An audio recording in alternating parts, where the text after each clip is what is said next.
আসসালামু আলাইকুম। আমাদের মধ্যে অনেকেই আছি যারা আমরা একে অপরের সাথে অর্থ, জামা কাপড় এই ধরনের জিনিসগুলো নিয়ে কম্পিটিশন করি। একটা মানুষ যদি 400 টাকা দিয়ে একটা জামা কিনে, আমাকে 800 টাকা দিয়ে আরেকটা জামা কিনতে হবে। একটা মানুষ যদি 2টা ফোন থাকে, আমাকে 4টা ফোন ইউজ করতে হবে।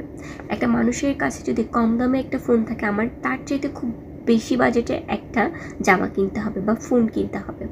এই ধরনের কম্পিটিশনগুলো আপনার মস্তিষ্ককে নষ্ট করে দেয়। জীবনে সবসময় ভালো কাজে কম্পিটিশন করুন।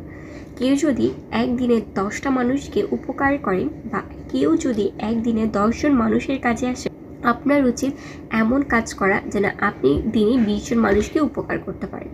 একজন মানুষ যদি 10জন মানুষকে সাহায্য করে, আপনার উচিত তার সাথে কম্পিটিশন করে 20জন মানুষকে সাহায্য করা। কখনোই এমন কোনো কাজ করবেন না যাতে নিজে ছোট মনে হয়।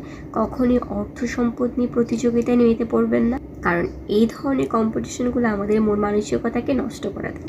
একে অপরের জন্য নিজেদের মনের মধ্যে হিংসাটা জমা করে দেয়।